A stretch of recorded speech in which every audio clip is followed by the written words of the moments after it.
So we're starting to pick up momentum. We heard about this shop, and here are at least 3 different vehicles owned by 3 different owners. And now another guy that's here, riding a Harley, says, I got a 37 Ford back home. Maybe you're interested in looking at that. It's kind of an old beater, hot rod. Yeah, so this is how these days develop. And so, we have 2 days left here. It's going to be hard to leave because we're going to hear about the greatest find, and we're not going to have time to pursue it.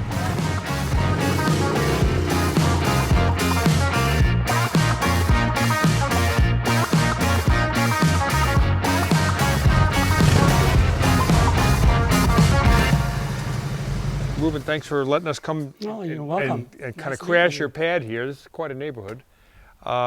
And so this is the car you say it looked like everything when you went to high school. All the cars look like this. Yes, I was born in Southern California, and I went to school in Torrance, which is a suburb of Los Angeles. And this is what they look like. Like the school parking lot was filled with cars like this? Man. Well, we had a club called North 40s because I went to North High School. There was 5 of us that had 40 Fords. But this has the 59AB motor in it. And that's the 48 Merc. Yeah. 48 Merc with a 4-inch stroke. Yep. 4-inch stroker crank. Got the 39 Ford transmission, hydraulic brakes. I think these are about 34, 35. Yeah, Kelsey Hayes. Yeah, Kelsey Hayes. They're the 16-inchers. So, I mean, this is like an original car? As far as I know, it is, yeah. Wow. The paint's not the original color because it has. Oh, it's not the original color? No, I think it has. I'm sure it's not the original paint. So how long have you had this one? I think I've had it 4 years, and it's just sat either in this garage or my garage. So 4 years. Where'd you find it? Locally? No, I found it in Las Vegas. Las Vegas. Las Vegas, and he'd owned it for 4 or 5 years, and he brought it from New York. We could tell this is the original glass. This was Ford's early attempt to have safety glass, and they would take a pane of glass and a pane of glass and glue a piece of plastic in the middle. And when that glass got old, it would start separating, and this is how you could tell this is all original Ford. In fact, there's the original logo, but it starts separating, and that's one of the issues with Ford safety glass. It might save your life, but you might go blind trying to look at it. Well, this thing's a year older than me, so it's 81 years old. You're 80. Holy man. The tires have the Ford script on them right here. Okay, but those are repro for sure. I've got, I think Coker sells those or something, yeah. So this is funny because Kyle had a Fastback 37 at his shop, and now I haven't seen a Fastback in 5 years. And I'm going to do the interior on that one too. I was a firefighter and I did interior work too. Did you really? You did the interior in that car? No, I'm going to do it on that one. It's just got replacement seats in it right now, like scat seats. Yeah. Yeah. So do you do it here? You have an upholstery? Next door where I live. So do you drive this ever? I've driven it around the block here twice. That's it? That's it. In 4 years? Yep. Does it run? Yeah. Will it start right now? Probably. Oh, this is cool.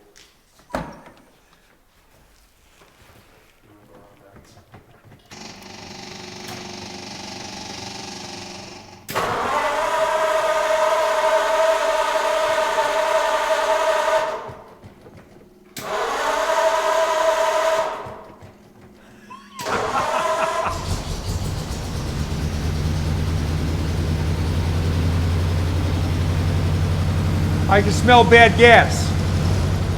So you got duals on here? Yeah. That sounds sweet. So what are your plans for this? I'm not sure. Kyle and I are talking about building a car for me. Out of one of your cars that you have?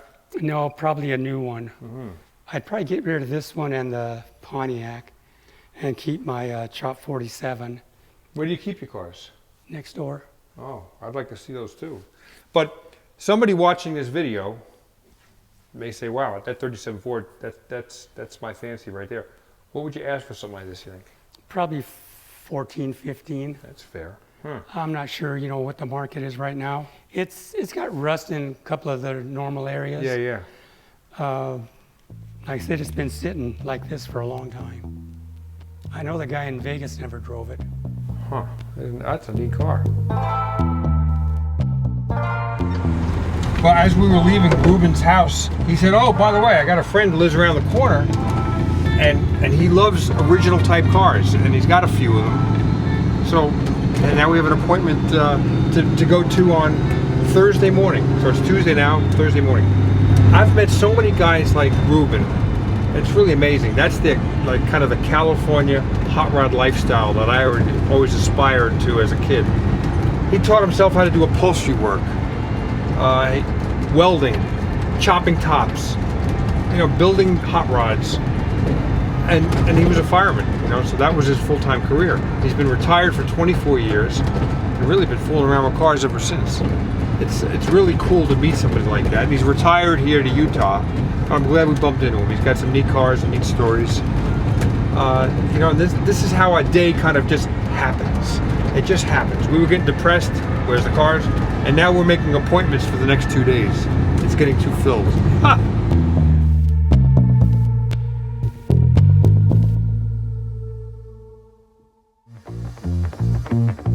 Remember we met Reuben a couple of days ago, saw his cool cars. Well, Reuben said, before you leave, I'd like to bring you over my friend Steve's house. He's got some unrestored cars in his garage I'd like to show you. So we're on our way.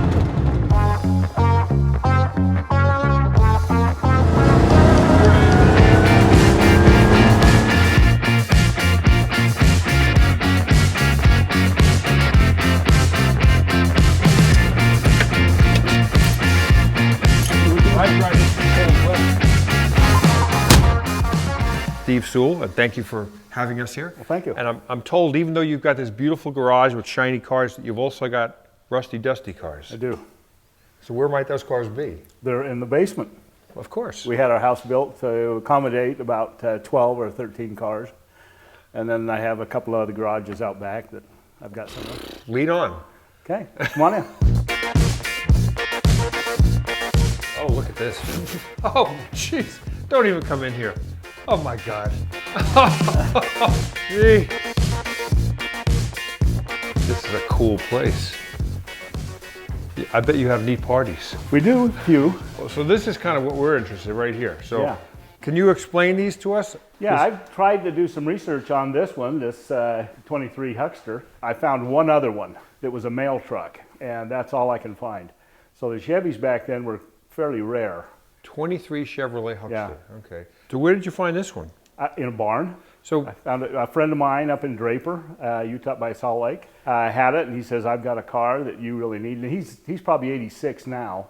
He's one of those for the picker guys, that really like picker stuff. yeah, And he's got so much stuff, but he says, you ought to have this. that's primer on there, or? Yeah, that's primer. That's the way I got it from him. I don't think he ever did anything with it. Yep. That's original seat. You know what? That's out of a Model T. He put that in there. He just had an extra seat. He had most everything he did was Model T. I see. He was Mr. Model T. Yep. Is this run? No, I do have a rebuild engine for it that came with it, and I just haven't got that far yet. And so were you into this stuff before it became hip? Like these kind of cars? I was. I know I was born with it. Really? Wow. All right, so then here's your Ford start here. Yeah, and this one's a 23 Model T pickup. Roadster pickup. And I built this one just out of parts. So it's not all the parts on it are true to the year that it started out as a 23. So what did you buy? Like you bought a chassis and then? Well, the fenders and the chassis, and then the body was on it, and then everything else I've put on it. And where'd you find this stuff at a flea market? Some, and this guy I bought some of the stuff from, he has a ton of Model T stuff. And it's easy to find. I do swap meets, and there's always something at a swap meet that's available. And is this a runner? No, it could. It's all built, the engine's built, it's ready to go. I just haven't, I jump from project to project. Yeah. So I don't really ever finish anything. Okay, so this is another T. It is. This is a 26, and I built it out of parts. There's a C-cab? Yeah. Call it? Yeah. Yeah, I've put the body on it. This was it was different. All it was fenders and a frame. They call this a C-cab right here, obviously, because it looks like a capital C. This is one of my projects now that I've been working on. I built all the back. Did you all really? this. I did. Old lumber? Yeah, it's wood. Some of it's old and some of it's new. But I did the brackets and the fenders, and the wheels came out of Kansas, and it has an engine, but it still needs to work on the engine. Yep. It looks so, the term juxtaposition, you know, on this floor, in this environment, to see rust. It's so This cool. is one I got off the internet, so you can see Oh yeah, look at this. pretty much the same. I like pictures. If I can get pictures, I can make them work. So do you have the cowl and door? You know what? I don't have the door. I put a piece on the other side, the cowl, and I've got this one that I'm fabricating out there now. They're hard to find for these C cabs. This is a whole different cowl because of the windshield. Oh yeah. So it's been just makeshift. So what did you get initially with this truck? I got the frame and the fenders and the rear end. That was it. And you're able to put these together pretty cheaply, I bet. You can, you know, if you look and just watch enough, you can find this stuff. A lot of times you go to swap meets and people don't know what they have, and you can scarf up on things. I had this last summer, there's one up in Salt Lake, a big swap meet. Most of the people come from like Montana, Wyoming, Idaho that bring stuff in. Yeah. So I found all kinds of things that I could use. Ah, cool. That's interesting. This is a 1932 Chevrolet mail truck.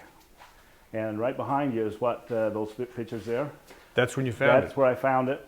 It sat out. The gentleman that I bought it from was a farmer, and it was out right where it was at since 1957. And so it was 60 years. I was 10 years old when he parked it. And so I found it. A friend of mine, a nephew, told me it was there. It was out by a barn, and you couldn't see it, so nobody really knew it was there. So I just purchased it, and they're $1,200. Really? In Utah? Yeah, So- up in Salt Lake area. So do you find, like, even the wood, the metal, because it's dry climate, it doesn't really deteriorate? Well, it sat out. These are originally made out of oak, so it has sat outside. You can see that's why it's deteriorated like it is. I replaced some of the wood, and it was pretty well stripped. People have stolen things off of it because it sat out. I built the door. Mirrors, I put mirrors on it, and the headlights, and the wheel, the so tires. you built this door just out of old... Yeah, barnwood. That's Yeah, great. just slide it back. It slides back. Oh, look at that, yeah. It needs a little more work. I'm on other projects now. What a great looking vehicle.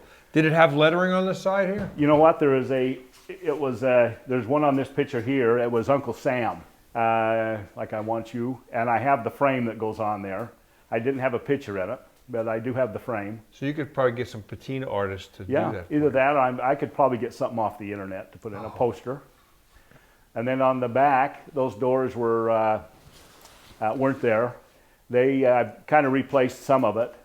And then others I found, since it was sitting out, doors were off in the weeds underneath and everything. And I purchased a metal detector and started looking for parts that would have. No kidding. After all that time, I figured there was something. And I found quite a bit. So I'm looking at this locking mechanism. That's pretty cool. I was lucky to have the parts for it. So you found this stuff in the weeds? I did. Somewhere kicking around? Yeah. So I put it on this, Oh, isn't that cool? so you can see how rotted the wood is, but I love that rotted look. Yep. That's a great device right there. I love that lock. And then this is a tailgate. It folds down. It's got chains on it. It weighs so much. Does it really? Yeah, it is. It's really heavy. And it's a dually. This is also a dually. I don't have the wheels on it because it comes out too far.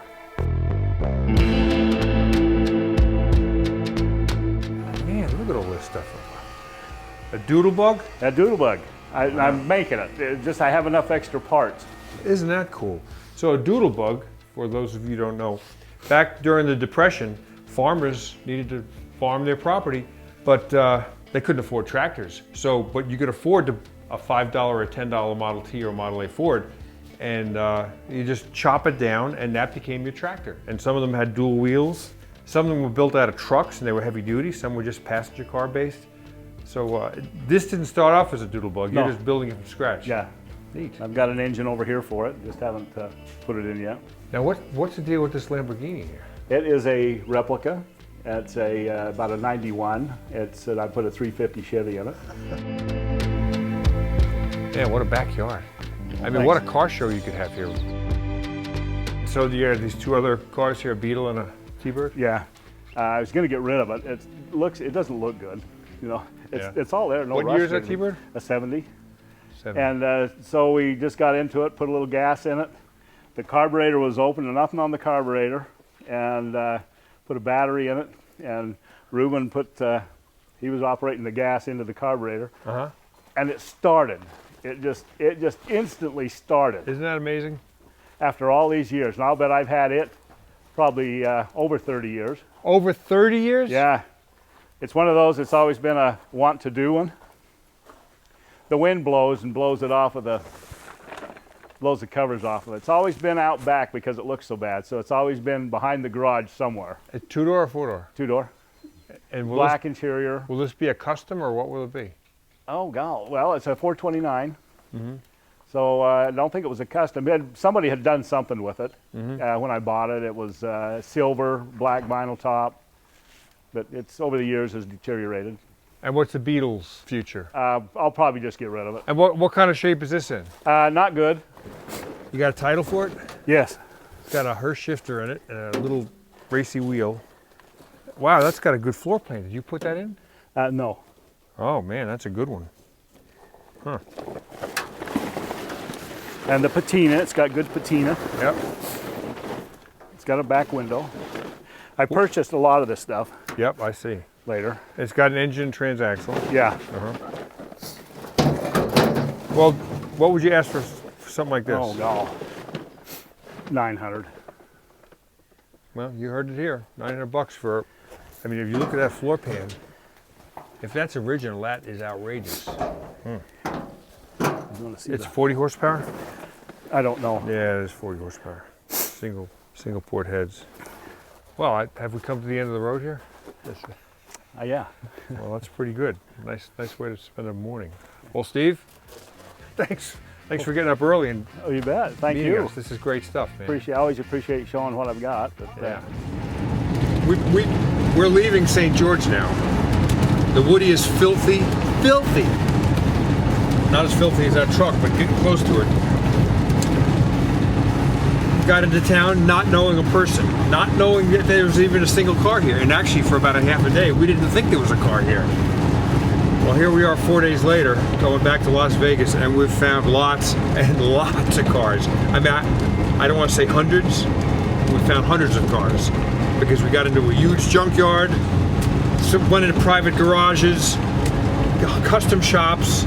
It's been pretty darn cool.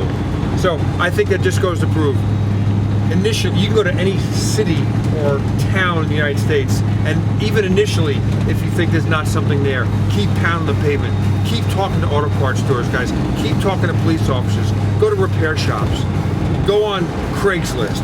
Go to Google. Look up restoration businesses. And one thing leads to another, and 4 days later, you're leaving town with a bunch of new friends and a lot of cool cars. Happy hunting.